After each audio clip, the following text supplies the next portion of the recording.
What do you mean contract dispute? We were here the whole time doing shows. Not a day off.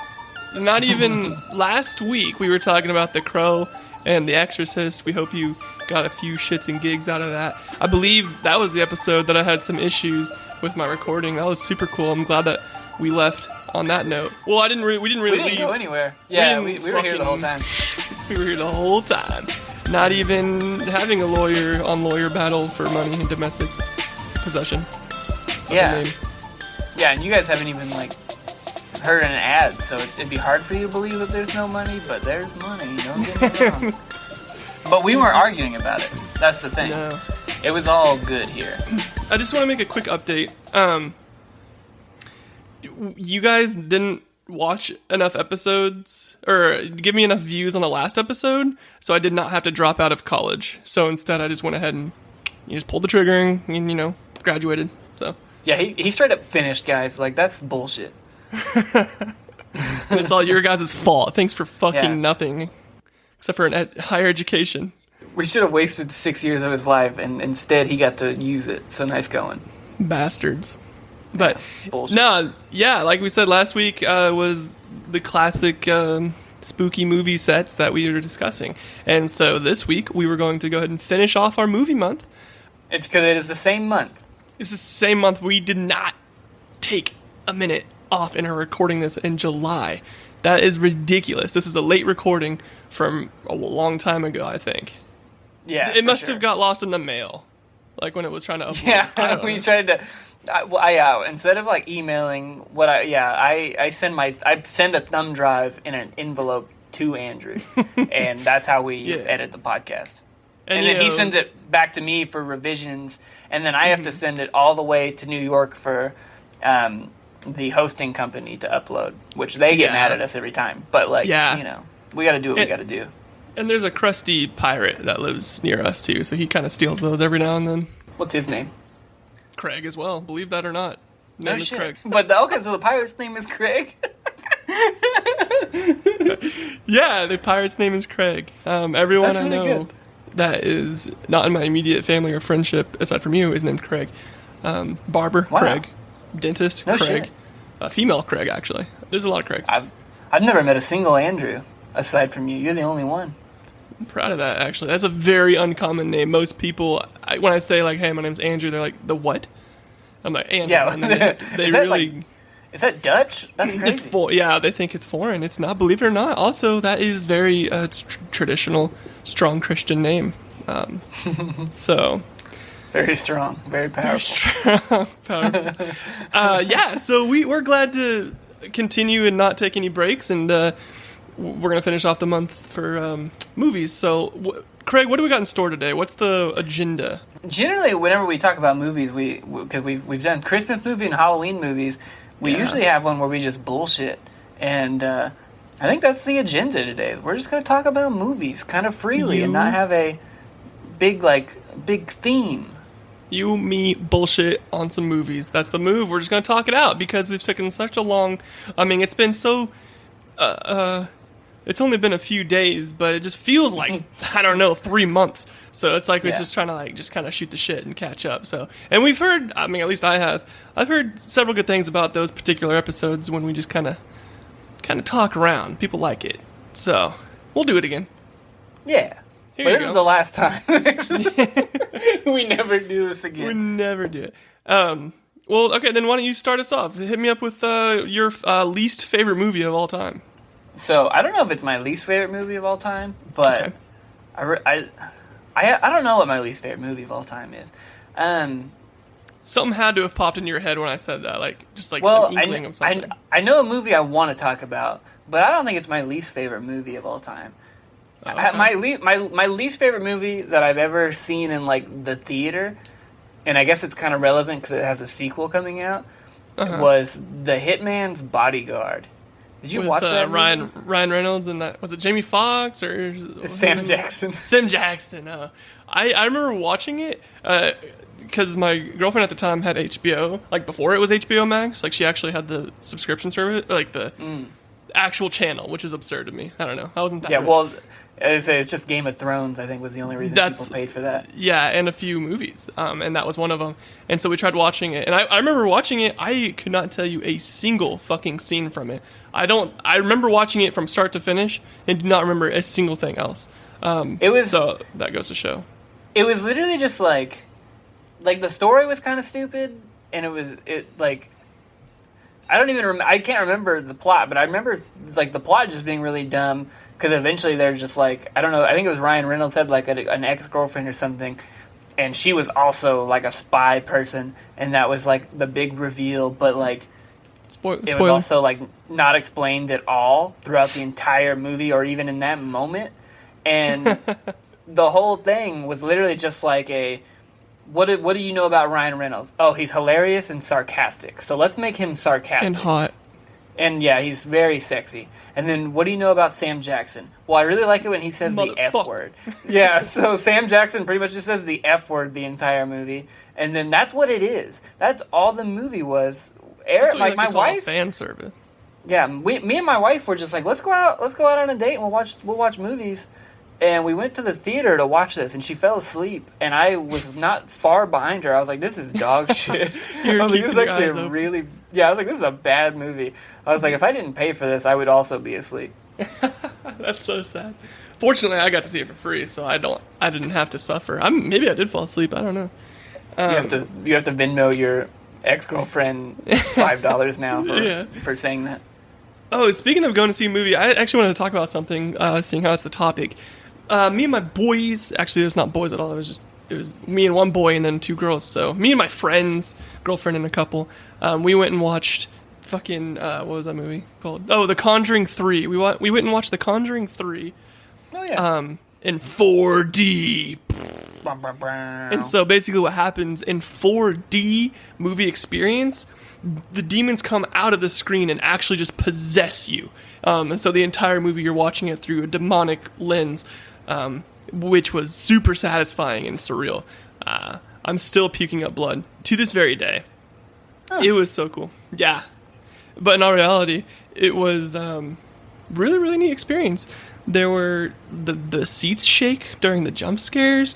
There was air blowing on the back of my neck when someone like whispers, like a demon whispered in someone's ear, and it was like on your back. And I was like, There were random times when there were just prods jabbing to your ass. Yeah, that's not even fake. That was real news. And like I was like, I totally understood. Yeah, I don't know. It was a great experience. I would recommend watching. I can't even. I mean, the movie. I remember the movie being good. But maybe it was just good because the experience was lit. I don't know. Damn. I've experienced one thing in 4D. That was like a movie setting. I've been to like a 4D like museum thing, but at Universal Studios, they have a 4D Shrek ride, and probably the same thing. Let me tell you. Yeah, no, it's really bad, actually. Like, it's bad. Oh, really? Yeah, everything's... Because it's old. Like, it's really old. Because it's from, like, the first Shrek movie. So it's, like, really bad. And Lord Farquaad, like, blows in your ear. So you, like... Because it's supposed to be, like a ghost kind of... Woo!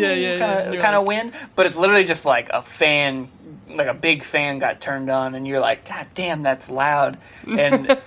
I like to assume it's come a long way in the last 20 years. Yeah, this one I didn't even have to go to, like, Orlando. I went to a B&B locally, and I got to experience it, so... Dude, did you just give B&B free advertising on this podcast? Fuck. I meant AMC, B&B, or TGIF. I don't even know. I don't know. I went to either of those. I didn't give anyone credit. Good. I just wanted to make sure. Just kidding. It was B&B. Sponsor us. What is your least favorite movie though? Oh yeah, fucking probably Marvel Infinity War. Wait, what? Excuse me? Fucking Marvel fucking Infinity. Is that what it's called? Infinity War? Is that a real life opinion you have? No, it's not my least favorite movie. I've seen some worse movies. There was a movie. Oh, what was it called? I was going to throw you through a window. Like, honestly. You want me to... This is shooting the shit movie time. I think it's finally time I talk to everyone about why the Marvel movies aren't And we'll get there. Hold on, I'll get there. But there was a fucking horrible, horrible movie. I just really need to remember what it's called for the life of me. Hold on. It was like the premise. It was Hayden Christensen, aka Anakin Skywalker, and Bruce Willis was in it. Hold on, I gotta Google this really quick. Wait, no, they gave Hayden Christensen a Bruce Willis movie? Yes. That sounds incredible. It does, doesn't it? Doesn't it sound fantastic? It's called First Kill. Okay. So, First Kill came out in 2017. And it has Hayden Christensen, Bruce Willis, and that's all that really matters. There was a few other like names in there that you would recognize by face, but probably not by name. Yeah, it's probably the worst movie I've ever seen in my entire life. Let me pull up the premise really fast. Oh, that's such a big description. Holy fuck. I don't know. Basically, they're in Ohio. Some shenanigans are happening. It's Hayden Christensen and Bruce Willis is a cop, and they're trying to solve this crime. And I'm gonna spoil it, so spoiler alert. Damn. But Bruce Willis was the bad guy all along and was constructing all this so he can get the money. I don't fucking know. It was horrible. I can't even begin to describe how horrible, like why it was horrible. Like, you got Bruce Willis, right? So you think it'd be great. Even Bruce Willis has never been in a good movie, so you can't say that. He's never once been in a single good movie. Excuse me? Have you ever seen... Hold on, I gotta Google Bruce Willis movie. Wait, wasn't he in Unbreakable? I heard was good. Sixth Sense? No. I've honestly never seen Sixth Sense, so I don't know.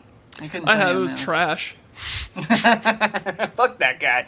Fuck that. No, he's in. Let me tell you the best movie Bruce Willis has been in. First of all, Looper.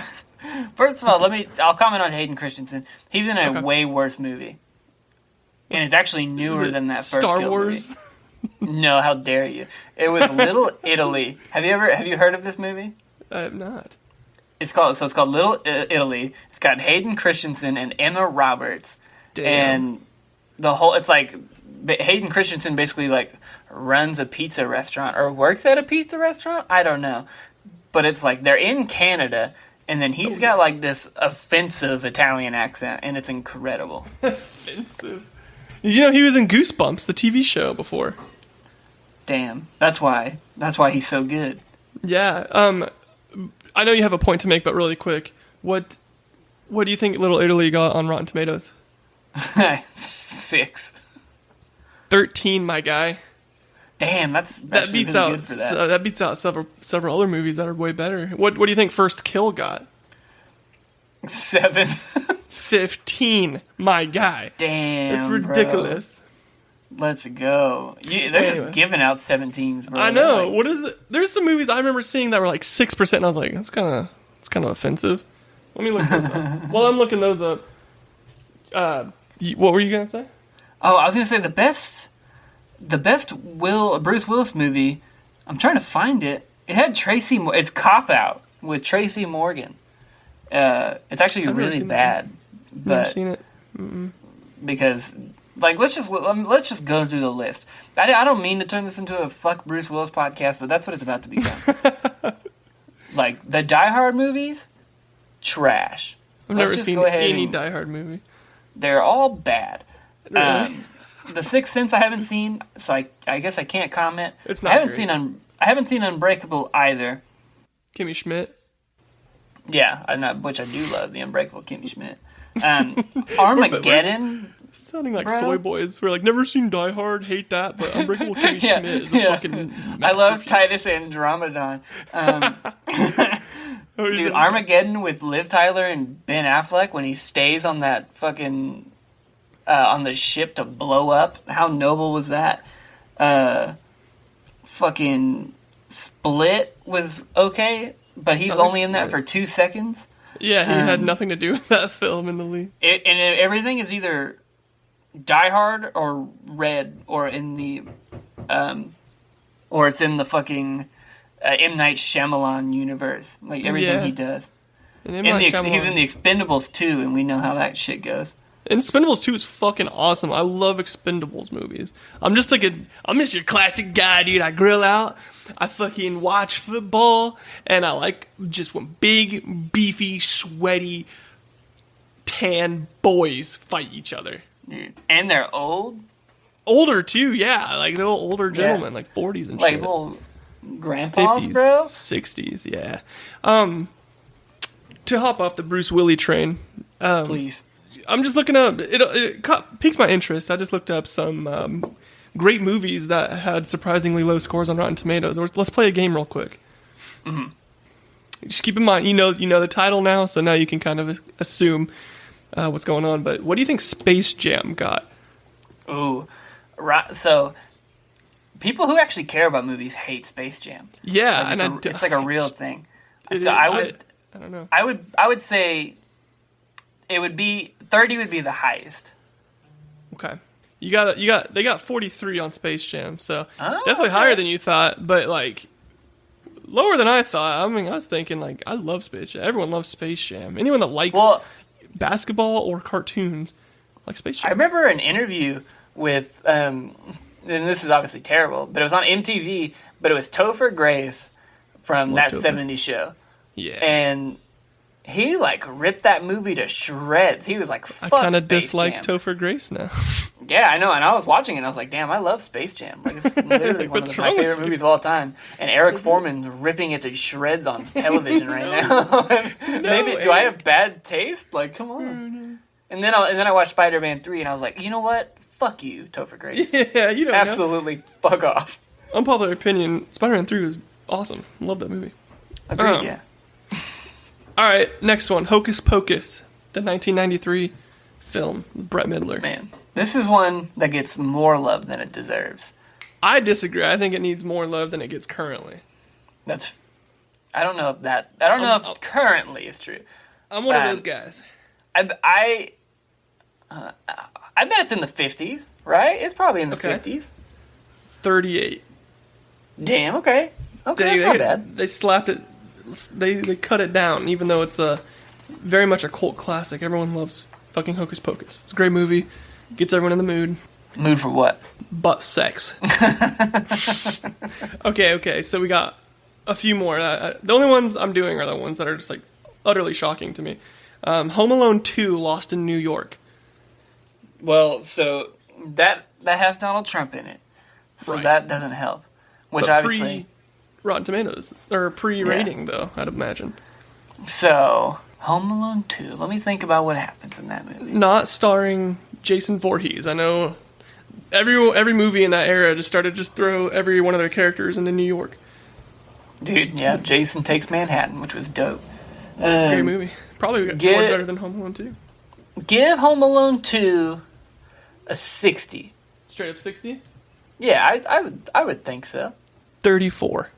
Damn. That's that less actually hurts. than Hocus Pocus. and they actually, like, Hocus Pocus didn't have a budget. Lost in New York had a budget. Yeah. Oh, no. And I just wanted to do a little double check just to make sure. Jason Takes Manhattan, Friday the 13th, did not score higher than that movie. So at least that's gonna help me sleep though. Jason Takes Manhattan scored an 8% on Rotten Tomatoes. But he punches that guy's head off. That's worth like 8 more points right there. Like clean off. Well, that's all their points. Yeah. So. Like there's no blood either. All right, one more. What do you think the Mighty Ducks got? Okay. The Disney Mighty classic. Ducks. Disney Everyone classic. Loves Mighty Ducks. Comeback story. I would give the first Mighty Ducks movie a hard 25. Got 23. Hell yeah. So I'll give you that one. You have you seen all 3 Mighty Ducks movies? I have not.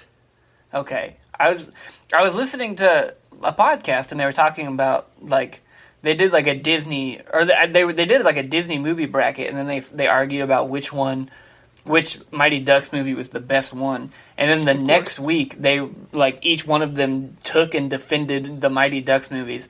And I always remember the third one being better and then They ripped that one to shreds, and maybe I was wrong. I also haven't seen it in probably close to 20 years, so I don't know. You're just letting everyone like pick your opinions. Like your opinions mean nothing until a celebrity tells you what your opinion is.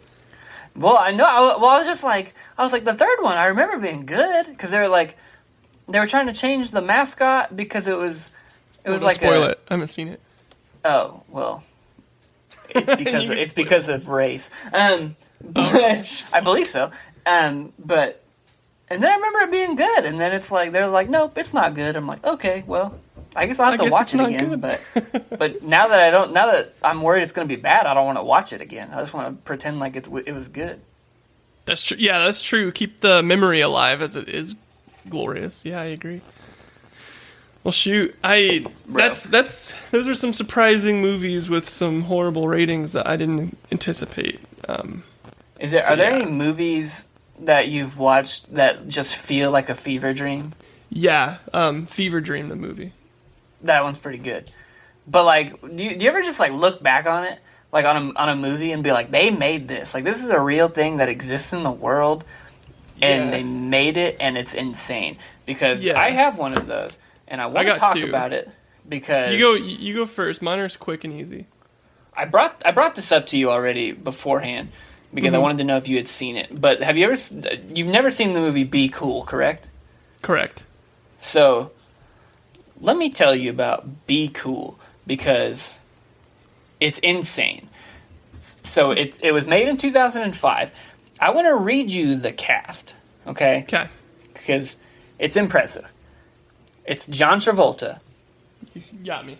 Uma Thurman. She wants to dance. Yeah. Vince Vaughn. Dude, it's my cousin. Cedric the Entertainer. He seriously is my cousin. The Rock. Andre 3000.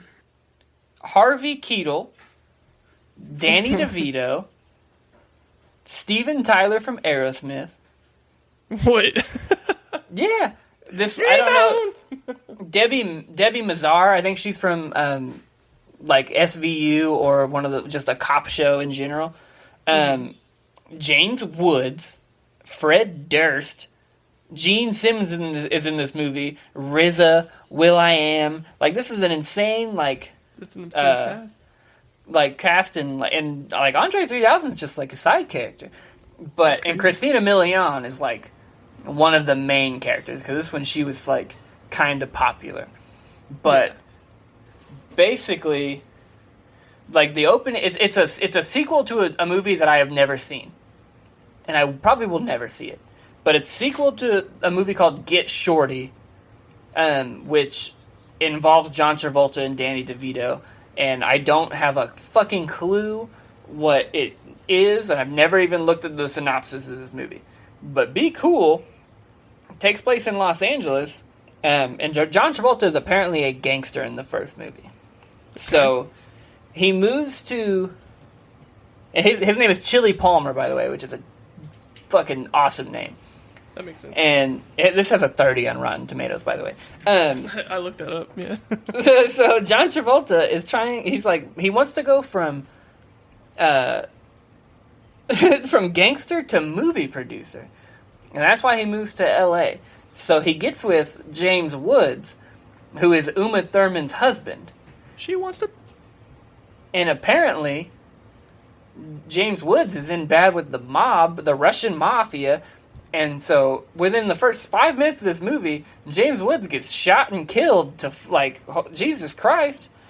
And eventually, he meets Christina Milian's character, which is Linda Moon. And she's managed by this, music record label that doesn't use her the way they should.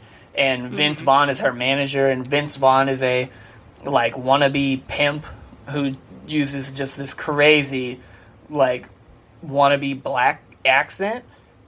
And then his bodyguard is Elliot Wilhelm, played by The Rock.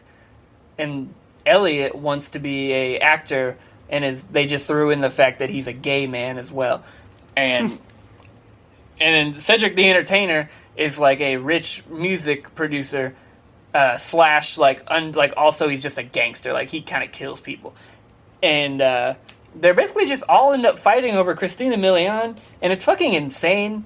And there's a lot of stuff that just like it just really blows your mind, and you're like, this movie's insane. Like this is all crazy. I'm here for it. I think most people probably were here for it. I think it's on Hulu. I'm not sure if it's on Hulu or Netflix. It's on one of them, and I recommend it because, like, you're just like, what is happening? Because you're not going to see Get Shorty. I promise you. There's no reason to go see Get Shorty because apparently you just don't need it to know anything about this movie, except for the fact that Danny DeVito is like a famous actor in this movie, and he's only in it for a couple of minutes. They get him to play Johnny Cash, and they're like, well, Johnny Cash is like 6 foot, and he's like, I'm gonna wear these big shoes, and you're like, what is happening? What is this mockery of movies? They're just insane. The characters are awesome. It's phenomenal, and it's actually it's a 30% on Rotten Tomatoes, but it's like 150% in my heart. Well, great. Yeah, thank you for sharing that. I didn't expect such a... This is a hot take by Mr. Craig here. This is I'm curious if any of the goons have seen this movie. Prior to you telling me about it, I've never even fucking heard of it. So it's remarkable. Okay. Yeah, mine on the same thing is Brave Little Toaster. That's the fever dream movie. That is a fever dream. I think about that sometimes, like scenes, and I'm like, fuck's going on here? Like, anyway, that one, I think that's about that. You know, you ask me at an interesting time because I'm not thinking about it. There's times when I'll just be through my day and a scene of a movie will pop up and I'm like, whose fucking like thought was that? Oh yeah, Husk. Have you ever seen Husk? With no, I have not. Or is it called Husk? What am I? It's not Husk. It's not Fang. The one where he becomes a walrus. Tusk. I have never heard of this before. It's called Tusk. You've never seen or heard of Tusk? No, I have not. Oh, if you're a podcast guy, that's interesting. So it basically was a story. This guy used to... I'm going to give zero credit where credit's due. I'm so sorry. I'm just not cultured enough. The U.S. podcaster was telling this story, and then it became this movie called Tusk, and it has Kevin Smith in it. I forgot what he's in, but I know he's dude, Kevin Smith, Jay and Silent Bob, bro. Wait, is it Kevin Smith, or is that his actual name? Yeah. Oh, okay. The guy from the guy like yeah. And I was just talking about Kevin Justin James. Long. Justin Long, dude. Justin Long's a goat, bro. Do you know who that is? Yeah, man, from Accepted, right? Yeah, that's correct. Good job. Goat shit, yeah. Good He's job. incredible. Jeepers Creepers and Alvin and the Chipmunks. So, you know, Tusk just takes part where this guy just goes to Canada to interview an old man, and bada bing, bada boom, he becomes a walrus. Just happens like that. That's basically the whole... And Johnny Depp was there for a sec. I remember that.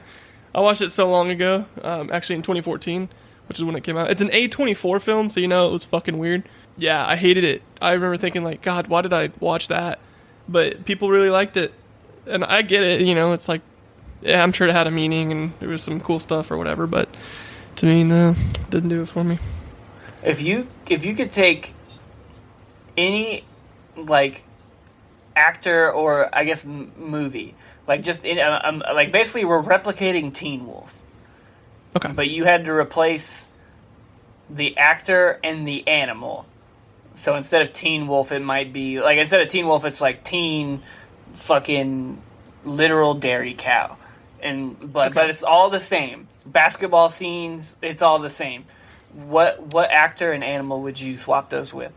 Hayden Christensen, giraffe.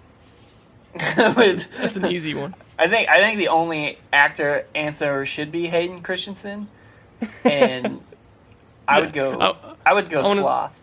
Yeah, Sloth. Yeah, that would be just boring action scenes. That's the whole problem. I want him to become a giraffe in the middle of a basketball game and then just fucking start dunking on these bitches with his mouth. You know what I mean? Like, because he's got the height now. Yeah, he's actually too tall. Because how How tall do you think Hayden Christensen is? Hayden Christensen is probably 6 foot even or 6'1", I would bet. I'm thinking shorter. Let's see. You think he's shorter than that? I think he's like a 5-foot boy. You think he's a short king? I think he's a short king energy, bro. He's literally 6'0". You were correct. That's what I was thinking. Yeah, he gives me like big boy energy.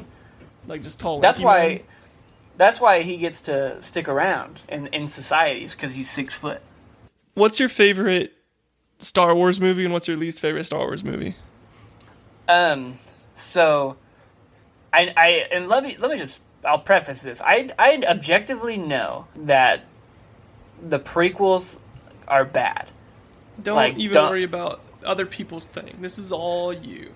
Well, I know. I'm just throwing it out there. I am aware that they're bad. You understand the stigma. Yeah, growing up, I'm not from the fucking 70s in the 80s, so I didn't get to see Luke Skywalker in the theaters. I got to see Anakin Skywalker and Obi-Wan in the theaters, so I'm a little more prone to those movies, regardless of how whiny Hayden Christensen is in Attack of the Clones. I'm okay with it. I'm aware of it, and I'm okay with it. But Revenge of the Sith is probably my favorite Star Wars movie. And my least favorite one is probably A New Hope. Just like wow, you're pissing a lot of people off.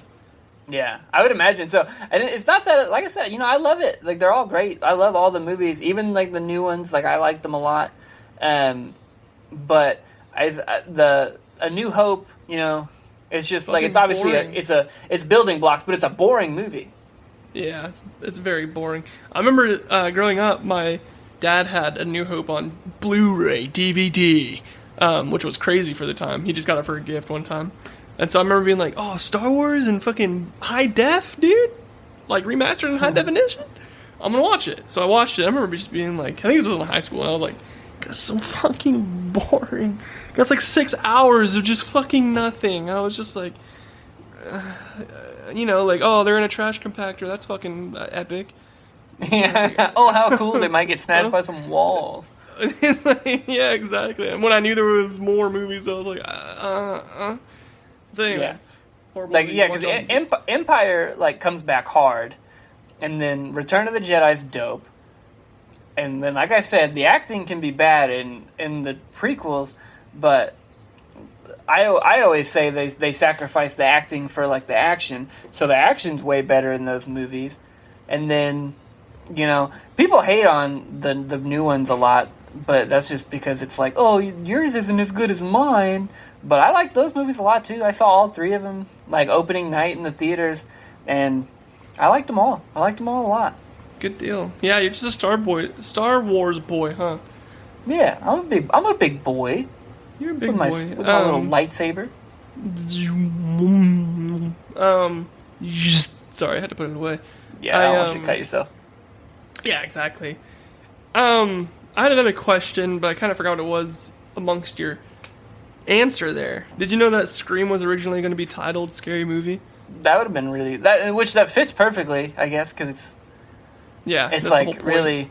It's really self-aware, which is dope, but in the end, Scary Movie is just as good, and I'm glad that they got to make both of those. Let me read you this thing. It says, now disgraced former Hollywood producer Harvey Weinstein, who produced the original, heard the Michael Jackson song Scream in his car and decided he liked that better than the title that they projected originally. Damn, does that mean we have to cancel Scream? No, I mean, I like Chris Brown music. I don't like Chris Brown. Mein Kampf is one of the most popular books in the world, and, Hitler wrote that shit. It is what it is. Bad people can have creative works of art. Let's retroactively name it to Scary Movie. But then you get plagiarized strikes on you because the Wayans brothers are like... Let's just merge the 2 films into a canon franchise. They might as well. Yeah. They might as well. And to be fair, it was only produced by Harvey Weinstein. It was still a Wes Craven film. Don't give Wes Craven all that credit. He's the guy. Harvey Weinstein just has money is all. What's just your favorite movie? Oh, that's a good question. I like a lot of movies. it's hard because I really like Space Jam. It's one of the best. How about this? Well, I can't do that either. My movies kind of fluctuate on favoritism. Like Space Jam's always going to be top 3. Ace Ventura: When Nature Calls is going to be one of my top 3 of all time. If you haven't seen that, it's on a lot of streaming services. Go watch that. Not Pet Detective: When Nature Calls. Truly, you will not stop laughing throughout the entire film. I don't know. And then there's just like a bunch of horror movies that kind of like almost take that third slot. I just like horror movies a lot. Right now in my head, I'm thinking of Scary Stories to Stay in the Dark. I really like that movie. It wasn't even that great, but I really like it. I don't know. Maybe another one will come to my brain while I'm just talking. So what about you? My favorite movie of all time is White Men Can't Jump, because I'm just a big basketball boy. You're a basketball boy. Wesley Snipes is hilarious. That was my introduction to Woody Harrelson, who's hilarious. And it's just a good little, it's got some. It's a ditty. There's some race stuff in there. There's some inappropriateness. There's Jeopardy. There's a whole scene with Alex Trebek, for God's sake. Like it's got everything you could want. It's got, mostly just basketball, but there's gambling. There's potential murder. Like, it's got everything, and it's just such a good movie. And I love nothing more than listening to Wesley Snipes and Woody Harrelson just bicker and argue and call each other names, and it's one of the funniest things. I've never seen it. It's so good. So, and I have purchased it on DVD 2 times. I bought it on Black Friday for $5 like 8 years ago, maybe 9, and the disc never worked once. And I bought it. I know, I was really upset about it. And then I bought it within the last 2 years again. And that one does work, so that is nice. And so I own it, and it's like in the voodoo cloud now, so I can access it whenever I want. Well, here's a question then. Kind of on the same path of that question. What movie have you seen, it doesn't have to be your favorite, but you've seen the most times in your life? So that's actually tough, because did you have Dish Network growing up? I had it for a segment of my life, not a very long one. Whenever I was like, we got Dish Network, and then, my brother and I very quickly realized, hey, the movie channel is the way to go. Yeah. But the problem is that each, like HBO or Cinemax, each one of them have a, like they have a certain amount of movies that they play, and they end up playing like the same ones all the time. Yeah. So I've seen so many movies, a ton. But the answer to that is also probably White Men Can't Jump, honestly. That's what I was gonna get to. When I discovered that movie, we watched it a shit ton. I believe it. You were like, that was just a masterpiece. Let's do that again. Run it back. Yeah, I'm out here. Like, Sidney Dean's got a great hat in that movie. It's like, there's nothing. They're talking about remaking it. I don't know if that was like within the last 4 years. I don't know if that's a thing that's actually going to happen, but maybe they shouldn't, though. I don't think they should. I would like to see it. I would like to see how it goes. Oh, they did. It's called Uncle Drew. Oh no! I'll jump off a bridge. Don't do that. But yeah, I think that's my GOAT movie. Yeah. Cool. Mine's She's the Man, starring Amanda Bynes. That's your most viewed movie? I think so. Honestly, it's definitely up there. I've seen it a lot also, because same deal where it just played on HBO all the time. Oh, really? Okay, interesting. Yeah, no, I remember there was a period in my life I went to stay with my brother. He lived in Topeka, Kansas. And if anyone knows about Topeka, Kansas, it's kind of, how you say, sketchy. It's dingy. It's a scary zone, and I was just a wee boy. And so I was in his building, his apartment, and he did not have Wi-Fi or something. I don't remember exactly. He had this small TV, and he had a small collection of DVDs. And 90% of those DVDs was the entire set of Golden Girls from season 1 to season like how 20, I don't know. Not gonna watch any of that. So I was scrounging around through all that, and he had She's the Man, starring Amanda Bynes, and I was like, hell yeah, I love Amanda Bynes. So I threw it in there, watched it, and I was like, that was a really fun movie. I liked it a lot. I liked the soccer part. I liked the funny part. I liked the dudes in there. I think it was Channing Tatum's up in there, and so I was like, he's funny. I like that shit a lot. Let's watch it again. So I go ahead and turn it on again. Let's watch it right now. I literally encored that bitch. I went ahead and watched it again. Like I said, there was nothing else to do. I didn't want to go outside to get shot at. I didn't want to, I didn't have any Wi-Fi, so I was just like, let's just run it back. So I watched it. I kid you not, I don't know why or what the fuck happened. I watched that movie 6 times in a row. And I don't, like I said, maybe I was possessed by Amanda Bynes herself. Maybe it was a 4D movie. 6 times. And then I definitely watched it several other times post. Great movie. Or, you know what? Do you have to comment on that really quick? Or should I switch? No, you can go ahead. You can go ahead and do that. I also watched 17 again, starring Zac Efron, a lot. And I've also seen that one a lot. Once again, it's just easy to watch. You're just watching it and you're just like, I like this scene. Oh, I like this scene. And that one was more by choice. Like, I just probably just over the years just like, it's been a year. I'm gonna watch this movie again. Actually, it's probably about that time again. I'll probably watch it again here in the next couple months. Great movie. Have you? So a similar situation. We like just moved into a new house and we didn't have Wi-Fi yet. So all we had was like our Xbox and then obviously Gotcha. DVDs. Yeah. And I just had a day where I didn't really do anything. Like all your friends are busy. Like you're literally just like, you know, you could go to the pool by yourself, but it's like, I don't want to do that. Yeah, to be a loser. I'd rather go with my friends.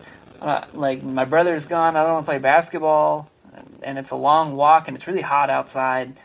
And I watched Hot Rod. Yeah. And then I watched it again. Yeah, yeah. That one's a good one. Yeah. And then that's one of those easy to watch ones. Yeah, and it was great. I love that movie a lot. But then I watched it in Spanish. And why'd you do that? I didn't know what else to do. I literally just turned it on and kept going. And then the Spanish version ended. I watched it in French. And you fucking watched this movie four times in different languages. Did I pay attention to it? Absolutely not. But right. Did the movie play 4 times and twice in foreign languages that I didn't understand? Yes. Absolutely right, sir. And it's like it's one of those weird moments where you look back and you're like, could I not figure out a single like it's one of those just days in your life where you like you go to play video games and you're like, I don't even know what to play. Like I don't feel like yeah. And then I know you go exactly to watch that a movie. feeling. Yeah, and you go to pick a movie and you're like, I don't want to watch any of this bullshit. Like nothing satisfies. Yeah, so you just sit there and you waste your day. My mom came home. And the Hot Rod, like, DVD screen, if you've ever, like, woken up in the middle of the night to a DVD screen, you get this. But she just walked in the door and was like, what are you doing? This is the same movie you were watching when I left. And I was like, yeah, I watched it 4 times, Mom. That's how long you were gone. I watched it 4 times. That's like 5-6 hours. Yeah, she's like, have you considered going outside? And I'm like, yes, I have. It's 100 degrees and none of my friends are here, so. So you know what this makes me do, Mom? Watch Hot Rod 4 times on repeat. Different languages, too. Yeah. I'm learning Spanish. Yeah, I do that. I'm trying to learn Spanish here. And then, which I took one Spanish class, and it was great, but I didn't, not until after that moment, though. I totally know that feeling, though. I actually hate that feeling. You're like weirdly distant from everything in the entire fucking planet. You're like just disconnected, and nothing satiates your hunger to, like, I want to do something, but like, fuck, what do I do? And then you just always make the wrong choice. Yeah. Yeah, it's like, it's weirdly, and it's annoying too, because you're always like, well, I'll just hang out with my friends because I'm that bored. And then your friends are just gone, and you're like, what? You guys have lives? And you're upset because you're like, what am I going to do? And there's nothing to do. And then you just sit there and waste away for a day. And then maybe tomorrow you try again. Yeah, it's terrible. But I want to meet one person that has not done that. That has not wasted at least 24 hours of their lives. You know what I mean? Oh yeah, dude. They woke up.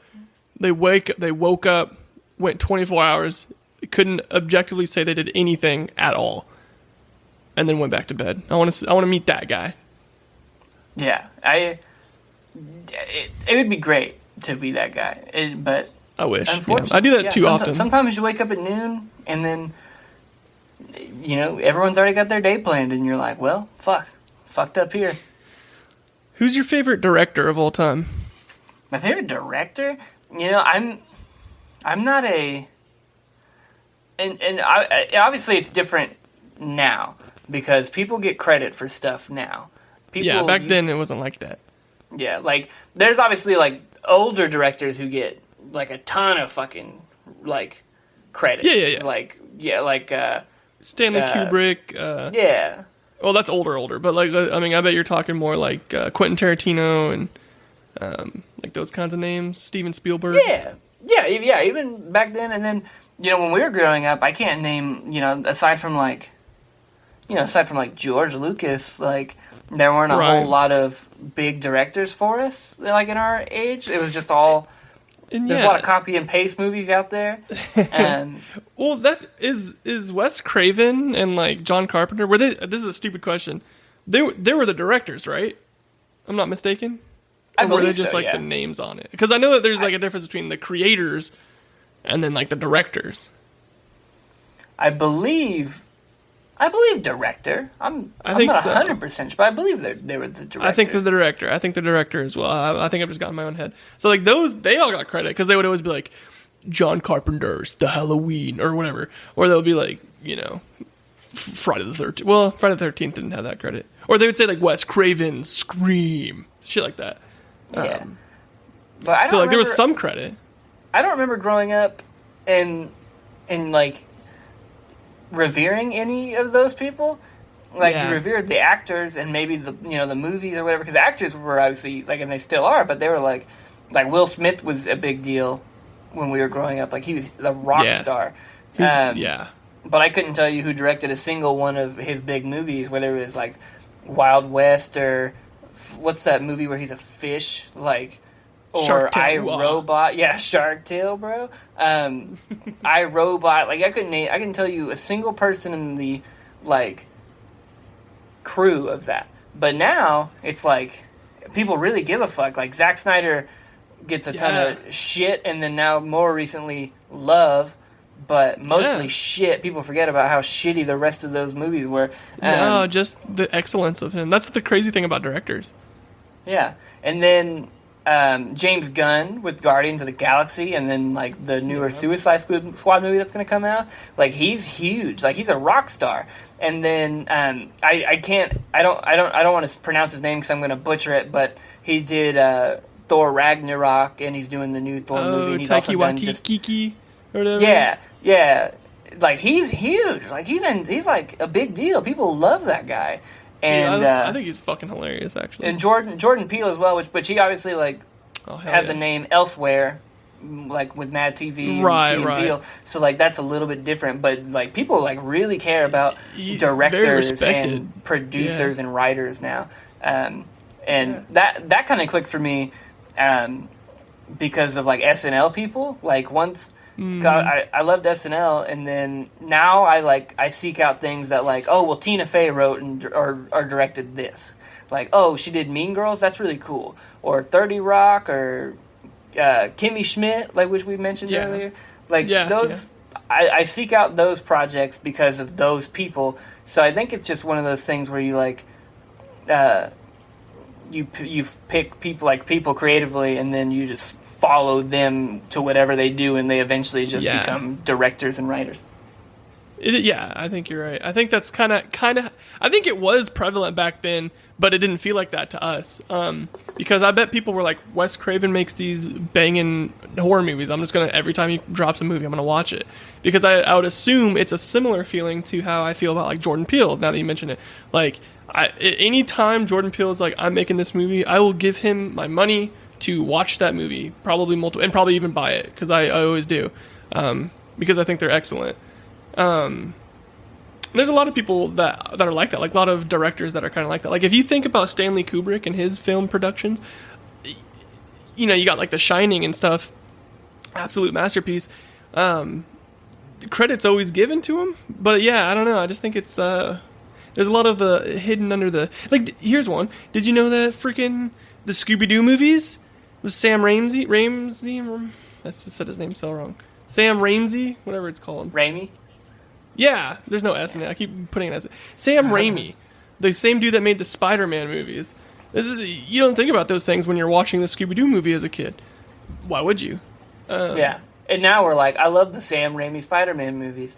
And then you're excited because he's doing like he's doing the new Doctor Strange movie. So you're like, I love that they got Sam Raimi for that. And you're like, when did you start giving a shit about the director of the movie? Yeah, it just turned. I think everyone goes through it. I mean, if you give any shit about movies, I think everyone goes through that transition in their life where you're like, so you start putting pieces together, being like, oh, I really like this movie, and then later on being like, oh, I like this director, and then maybe tying them, being like, oh, that person directed that movie? Fuck, that's a good movie, and that's a great director. Now it all makes sense. I love that.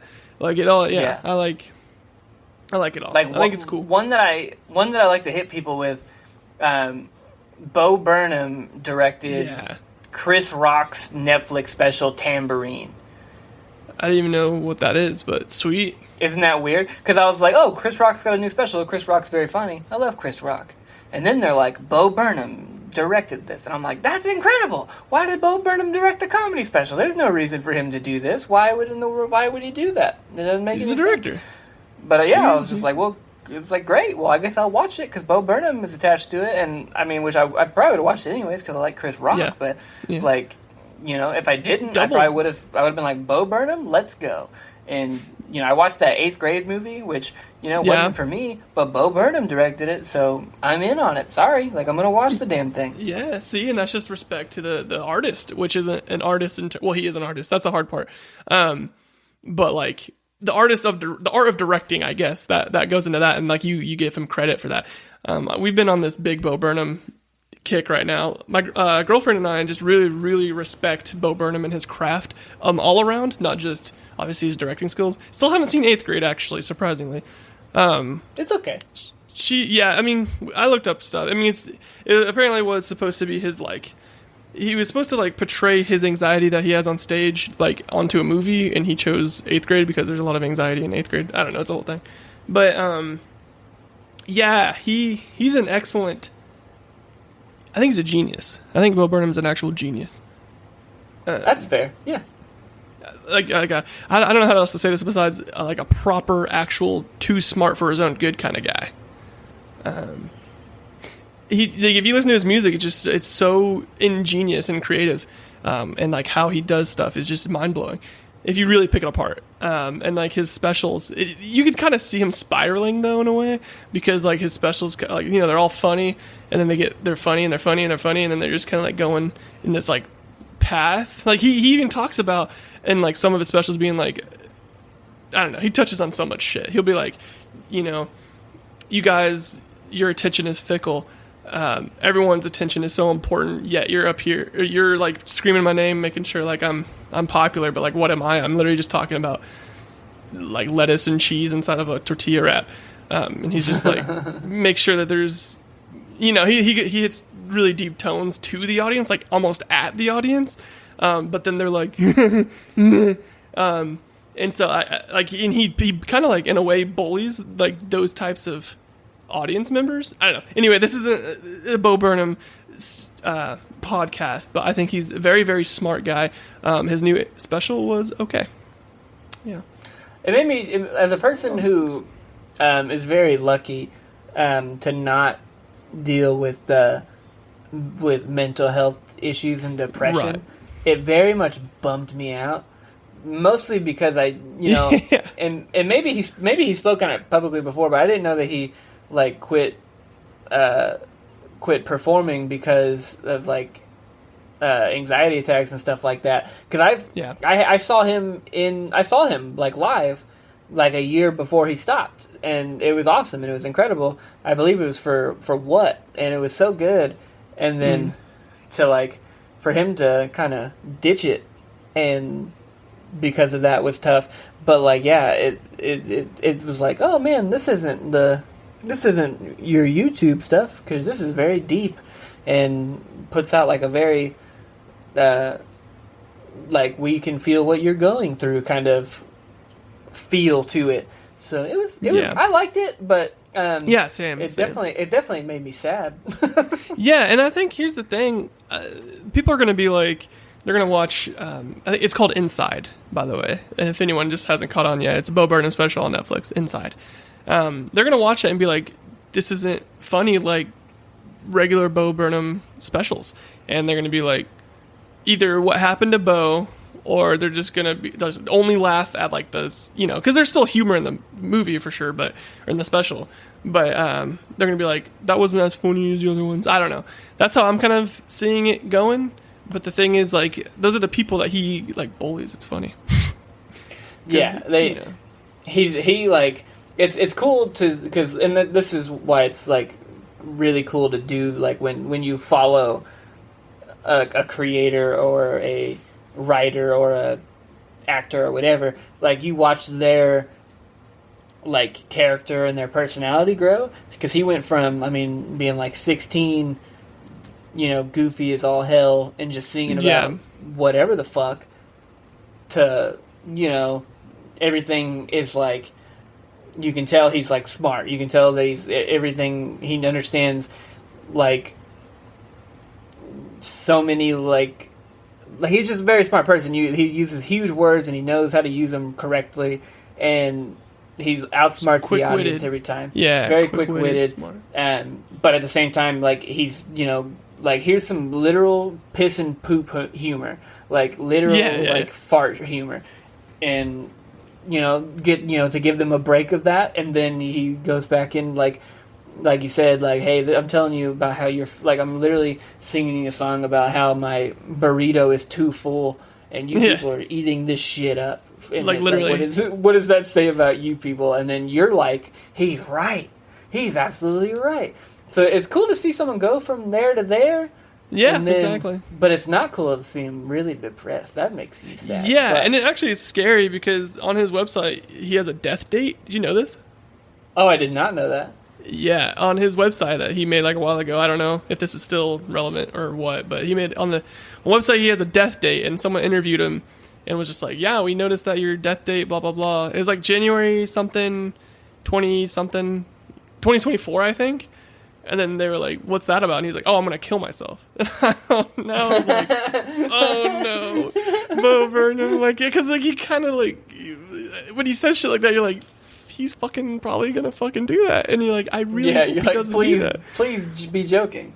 Please be joking, but like, you can't. Yeah, it's so tough, because he does have those mental issues, and I'm hoping the best for Mr. Bosif, but I think he's a great,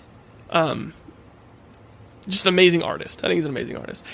But this is for movies. This is a fun little Bo part about. He ties in all the movies, TV sphere directors. We count it. You got to count it. I want you to be aware of just, this is how I'll leave with the Bo Burnham thing. He's going to be portraying the great Larry Bird in an HBO. I don't know if it's a series or a film about Magic Johnson and Larry Bird. But Bo Burnham will be playing Larry Bird, and is that real? That's a real thing. That is actually fucking awesome. It's going to be He's got the hype dope. For it. Yeah, he does. He's huge. I have met him in person, and he is legitimately tall as fuck. And I'm like, I'm 6'3", which, and I believe I was a senior, so I was the same height then. And he makes me look small. And I was like, damn, he's 6'5". He's a 6'5" boy. He's a big boy. But that's what's a movie that you insist people watch, like, because like I know, like, you'll see it in like TV shows where, like, How I Met Your Mother, for example, where like, oh, you haven't seen Star Wars? Well, I have to watch you watch Star Wars, because if you don't like, if you like the Wookiees, you're too young for me. Or if you hate the Wookiees, you're my age. Or if you just hate the movie, we can't be together. Is there a movie like that for you? It's a good question. You know, probably. Let me think on that. I'll come. Goodness gracious, I'm gonna fucking vomit.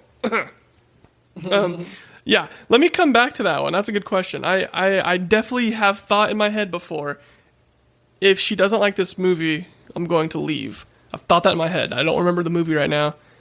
It's going to come to me. What do you have any thoughts on it so I can think? I actually do not. It's not something that, like, with my wife, like, you know, she wasn't like huge into Star Wars when we started dating, but I was very into, like, I'm like, you have to watch Star Wars because I'm going to watch Star Wars, and, you know, I would like you to watch Star Wars with me. Yeah. But like, if she was like, this is dog shit, this is the worst thing I've ever seen, I would have been like, well, that's okay. I'm just going to watch Star Wars by myself then. Or she would probably tough it up and watch it with me and just, you know, not like it. Because she's not, like, big into movies anyways. So it wouldn't be crazy if she didn't like Star Wars. But she enjoyed it, so that was good. That is good, yeah. Seems I know your wife, and she seems to be pretty into it, actually, at this point. Not all thanks to you, but, like, definitely huge thanks to you, I'm sure, because I'm sure before you, she probably couldn't have given a shit less. Which is crazy. I think that's a cool trait for a girlfriend into a wife situation, where it's just like, you know, you show your interest to her and she reciprocates by diving fully in. My girlfriend right now is doing the same thing for me in a lot of ways. Let's just put it this way. She hates horror movies. And guess who the fuck I took to my 4D experience to the third Conjuring movie? My girlfriend was there. And so she said, it's a let's just put it this way. The first 10 minutes of the movie, you experience an exorcism in 4D. And it is wild. She, like, there was no chance to talk about it during it. We're just being thrown around, and, like, there's wind, and there's, like, shit hitting us, and, like, it's crazy. And then afterwards, when it finally settles down, she, like, turns to me, and she was like, I don't think I can do this. Like, the most legitimate, like, I might need to, like, leave. I can't do this. Anyway, but God bless her. She definitely muscled through. So, and then now, you know, she's watched that. She can watch any of these fucking horror movies with ease. So I would just say, I guess in general, it's not the biggest check box that has to be checked, but I would appreciate a girl that can keep up with me in terms of watching horror flicks or just spooky stuff in general, because I'm into it. I like it a lot, and I'm gonna watch them.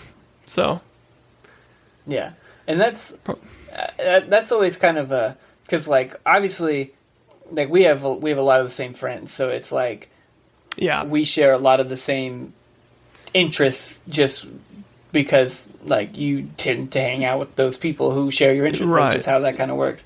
Exactly. But I don't know. Anytime I meet somebody and they tell me that, like, oh yeah, Star Wars fucking sucks, I'm like, what?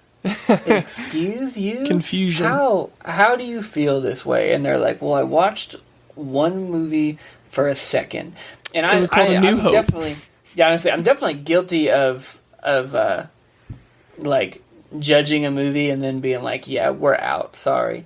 But yeah, I don't know. It's hard to do that when there's like 9 movies. You really gotta buckle in. Yeah, if you had to suggest like one Star Wars movie that, like, a viewer has never seen any Star Wars movie, but they're, like, kind of thinking about it, what's, like, the one they should just start on? Doesn't have to be chronological, but just, like, watch this and you'll probably like it. I think if... Oh, man, it's actually kind of hard, because I would say the episode 1, The Phantom Menace, but, like, I know the acting is kind of cringy in it, but... Yeah. Because, I mean, since it's, like, a legitimate prequel, it, like, lays out the foundation of literally everything of the Star Wars universe. Except, like, obviously you already know who Darth Vader is because you watched the movies in the 80s and so on. But that's kind of... I think that one, because it's got everything. It's got the origin. It's got... I mean, you get to see lightsabers. And you get to see a cool fight, which is the best part. And you kind of you figure everything out. You start to... It lays the groundwork for the rest of it. And I appreciate that. Here's another question. One more Star Wars thing. I'm sorry to the fans that might not like Star Wars and we're just going on. But if you had to replace, what's the song called? Duel of Fates? What is the what's that called? Oh yeah, Duel of the Fates, yeah. Okay. If you had, like, during the fighting scenes, if you had to replace the Duel of Fates song with any other song, what song would you replace it with? It's Life is a Highway. Life is a highway. They're just swinging sabers at each other. I think that'd be really dope. I was thinking the first things first stack, the fucking... Oh, Imagine Dragons? Imagine Dragons. Or Call Me Baby by Carly Rae Jepsen. But all right, we're on the same page. Cool. Yeah. Yeah, no, it would be a meme song for sure. Can you imagine a meme song. Life is a Highway's playing, like, right after Qui-Gon Jinn gets stabbed in the fucking stomach, bro? Like, oh my god, spoiler, guys. I'm so sorry. Yeah, spoiler alert, Darth Vader cuts Luke Skywalker's fucking hand off, but Life is a Highway is playing? So good. That'd be so good. It's true, though. It just makes sense. Life is a highway. That's just how it is. Yeah, you lose your hand, and then you just keep driving. I really like the Harry Potter movies a lot. And I know there's a lot of people that thoroughly enjoy them, and I know there's a lot of people that couldn't care less. But overall, I think they're pretty respected. Yeah, that's I would it. agree. That's the take. That's the tidbit. That's all we want to talk about. Yeah, just great movies. I would watch those. I'm just gonna watch them again. I'll watch them every other year. So it's super good. I've only watched 4 of them. I think I stopped. I don't remember if I watched Goblet of Fire, but I'm pretty sure I did. It's pretty good. Actually, it actually gets insanely much better. I don't even know if that was proper English. After 4, they're all great. I think they're all amazing. Even 4 pre, but it gets older with you, so it gets more gritty with you. So the older you get, the more intense it kind of gets.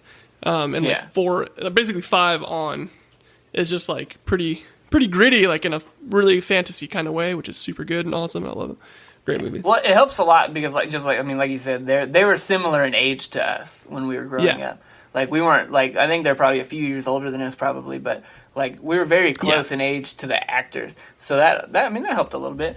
Oh, hold on a second. So I don't know if this is true or not, but it's just a tweet I saw, but it said that Draco Malfoy, throughout the entire series of Harry Potter, his total screen time is 12 minutes or something like that.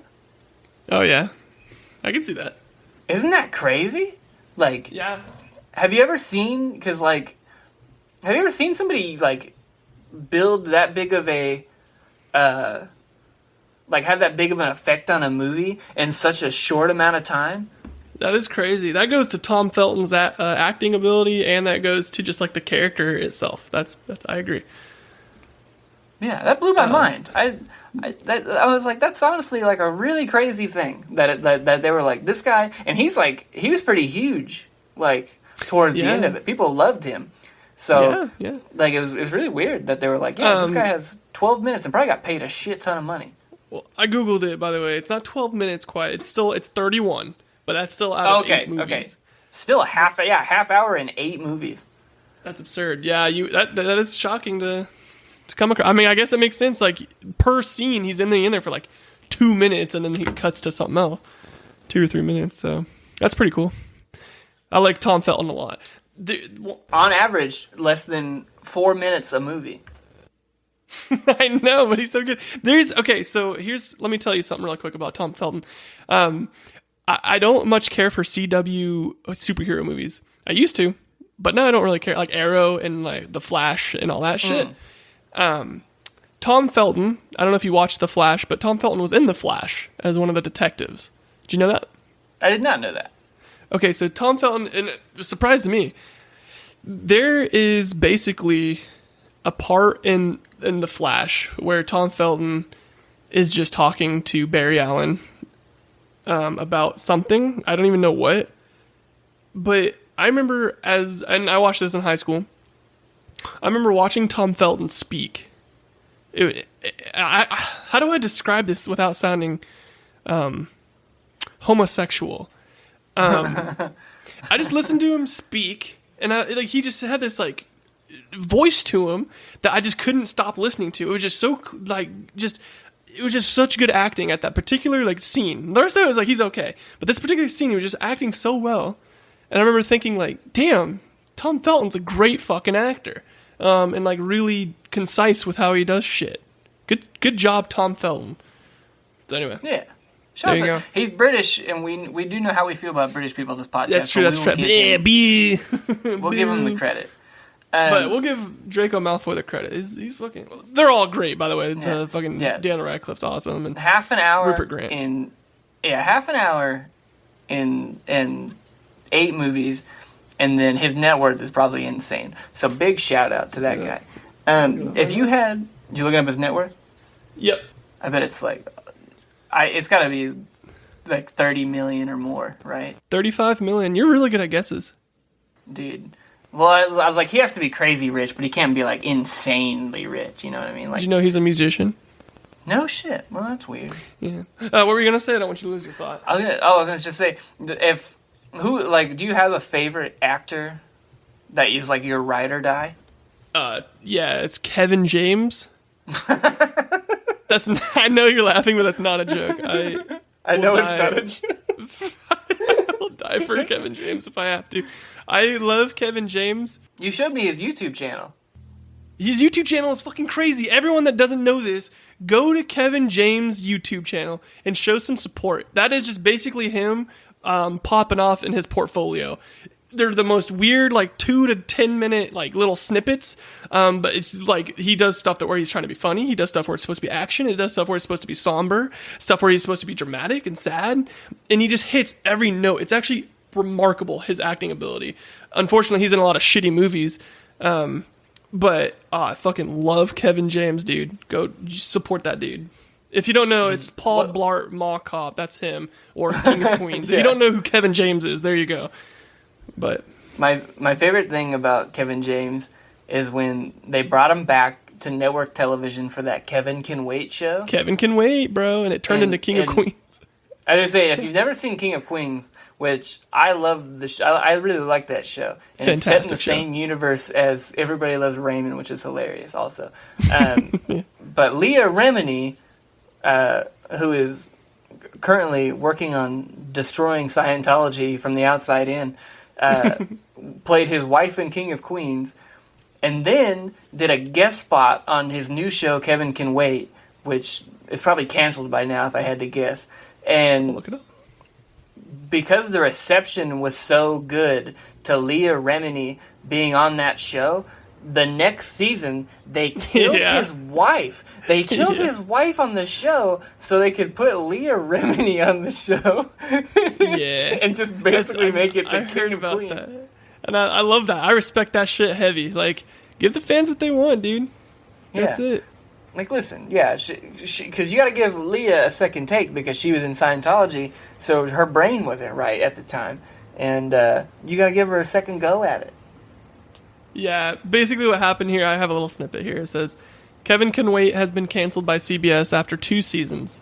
Variety has learned. Kevin Can Wait underwent a creative overhaul between seasons 1 and 2 with original co-star Erin Hayes, his previous wife. Character was written off the show so Rimini can join, reuniting James with his former King of Queens co-star. So yeah, basically there was some creative dispute after they did that, but fuck it. I just turn it to King of Queens. I just want more of that. Is there a particular Kevin James product that you're like, I stand by this movie, and no matter what anybody says, I love this particular Kevin James film? I do like Paul Blart Mall Cop. I think it's a fantastic film, and I know that doesn't get the best reception. That's okay. Honestly, I can't think of a particular movie. I just think I grew up watching King of Queens, and I think I laughed so hard at that. And I was even younger, like I was like a younger boy, and I remember laughing so hard at that. And then I remember being older, like rewatching a lot of them, laughing so hard at that. Plus, it has just like a special place in my heart. I would watch it with my dad, and my dad also looks and acts very much like Kevin James. And so there's just like I think I look at him as like a father figure. I look at him just as an exceptional artist. I think I can't think of a particular film that like I would be like, this is the pinnacle. So good question, but that I guess that's just where I come from. Why I like him so much. I like that. That's fair enough. The only movie that I would like defend to the death for Kevin James is I Now Pronounce You Chuck and Larry. It's a great movie. It's great. It's probably a little tone deaf, but it's pretty funny. It's not something that would get released today by any means, but it was funny. It was a good movie. Actually, now that I'm thinking about it, I got one. It's called Here Comes the Boom. Have you seen that one? Where he's like a teacher. Yeah. He goes into MMA fighting. That is shit. Yeah. I watched that actually. I've watched that within the last like maybe 3 years, legitimately. Fucking love that movie. I don't know why. I just think it's a great movie. It made me cry. Made you cry? I think it might have made me cry. Damn. Kevin James, tearjerker, bro. He's a fucking tearjerker. He's jerky. If you haven't seen that, I would say like people probably won't like it, and I totally understand. I hear you. It's a good movie though. I'm trying to think. I watched it one time, but so I don't remember. He has a Netflix show where he's like, or a movie where he's like is a novelist or something, or. Oh yeah, you're talking about the spy one. Yeah. That movie honestly was shit. Yeah, I was like, this is not good, Kevin James. I was so sad. And basically, anytime Kevin James comes out with something, I watch it. And so that came out. What was it called? A Spy something? I couldn't tell you. Let's say, let's do the basically, True Memoirs of an International Assassin. Quick plot synopsis. It's on Netflix original, so you know it's shit. But basically, he's an author of an assassin book, and then people mistook him for a real assassin and then sent him on a mission. And he was a hard ass. So it's like, oh yeah, I get it. Like, that's probably good, but it was bad. But I wish it was good. Yeah. That's okay. It'd be nice if it were, but it's not. And that's unfortunate. And speaking of which, there was a new thing actually. Kevin, I have not seen this. It's called The Crew. Kevin James on Netflix, the original series. And I haven't seen it. The whole thing is I don't give a fuck about NASCAR or anything car related. I don't give a shit. But it's just like, oh, but that's Kevin James though. I should probably watch it. It's just a sitcom, like where he's like part of a NASCAR crew. I don't know if you've heard about that yet, but I have heard of it. Yeah, I have not watched it. I'm kind of in a similar boat as what you said. Like, if Netflix makes something themselves, like just duck shit out, because they cancel everything. Like, they have like a rule at Netflix that's like it can't go over 4 seasons. If we get to season 4, we gotta cut this shit. And then like they just don't give a fuck. They just axe that shit. So if you get attached to it, they're like bye for no reason. But it's mostly because Netflix is literally just hemorrhaging money. We could get into that, but probably not. But we're a little late in the podcast for it, but yeah.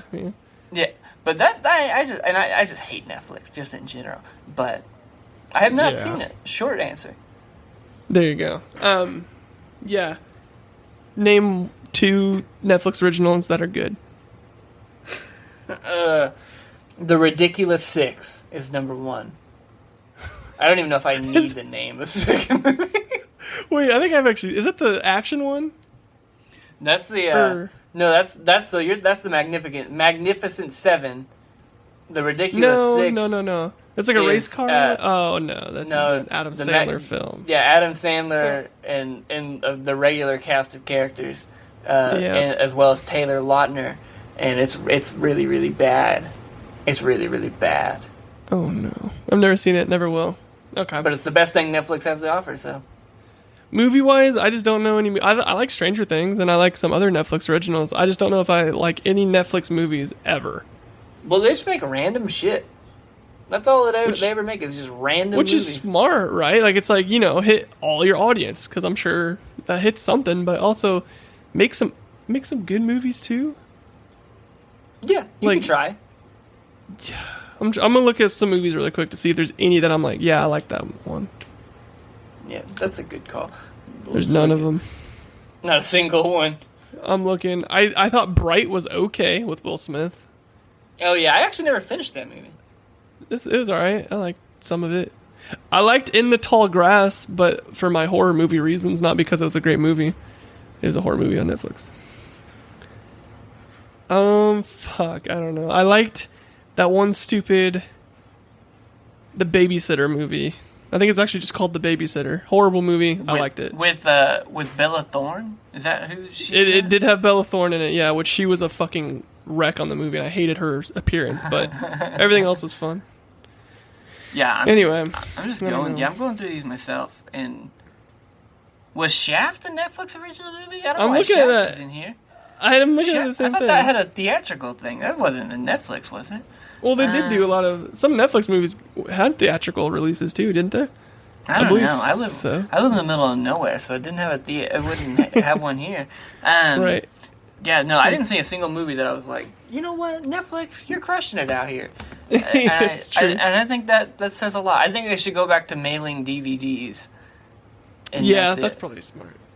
Yeah. Yeah. I think there's something out there for someone. I bet there's people that were like, this is a great movie, but I don't know. If you have any great movie recommendations from Netflix originals, let me know. I'll think about it. But, facts. No, yeah, but you're not going to have any is the problem. Yeah, but you could try. Please try. You can email those at storieswiththeboyspod@gmail.com. Oh shit! Plug it. You can also send delightful tidbits that you feel about the podcast. Only positive ones. If you send a negative one, we will retire. We'll take another 1 week break again. We didn't take a break though. It wasn't really. Well, yeah. All right. Well, we are definitely reaching a long time on this episode. Maybe too long, or maybe just the right amount of time. But before we leave, I want to say one more little movie fact, real quick. Do you know the best movie based on return on investment was? Basically, that made their money back and then some. It's got to be an animated movie. Okay. Let's say Madagascar. Madagascar. You think so? They produced Madagascar, and then they just made all their money back, like so much money back from it. Yes. No. I think animated movies I would put out of the question because those animations take a lot of budget, but they often do pretty well. That's true, but often not as well. That's a specific audience. Anyway, the correct answer was Paranormal Activity, just the first one. Yeah, because I guess that was probably just filmed on a fucking... Yeah, it was filmed. It says a microscopic budget, and then on top of that, a major success at box office. It had a return on investment, or an ROI, of 19,758%. That's a percentage of how much over their budget they went. Absolutely blowing away the most profitable film. It cost only $60,000 to make the movie, and it cost $400,000 to market. So right now you're at a $460,000 movie, right? Which is very cheap in Hollywood. Yeah. It brought in $89 million, which was 19,000% more than $460,000. So anyway, fun little fact. That's crazy. That's crazy. Yeah, good deal for those boys. That's why they made 6 or 7 of those fuckers. I would say they're gonna make 15 more. Yeah, I like it. Good movie. But anyway, just with that in your minds now, Craig, why don't you do another plug to something else you've been working on? You want to do that? Yeah. So I've got another podcast where I am solo, and it is called Mostly Sports, which you can find on Spotify, and I think just Spotify at the moment. Nice. Basically, I bring on a sports guest, and we talk about their life, and we just talk about stuff. First episode, I had KMF Awesome, who's a 5-time national champion amateur boxer, like Olympic competitor, all that fun stuff. Great guy from Kansas City. And then episode 2, I had Matt Peck, of Locked On Bulls, which I don't know if I've mentioned that I'm a Chicago Bulls fan on this podcast, but I am. So I just wanted to talk about the Chicago Bulls with Matt Peck for a while, and I did, and it was fun. Super cool. So, yeah. I didn't do an episode this week because I had a lot of things going on, and I just literally could not have a second for it. But I got stuff going on. We're gonna get some stuff going on for the next one. It'll be cool. But that's a thing we've got going on in the works. Cool. Yeah. Good deal. Yeah, that's super cool. Go support that best you can. And as you know, if you're listening to this, then you're locked in with the Stories of the Boys. We're here. We produce an episode every week, fucking probably. Yeah, we don't stop. We don't stop for anything. No breaks. We never stop for anything. You guys are our number one priority. All right, so yeah, Craig.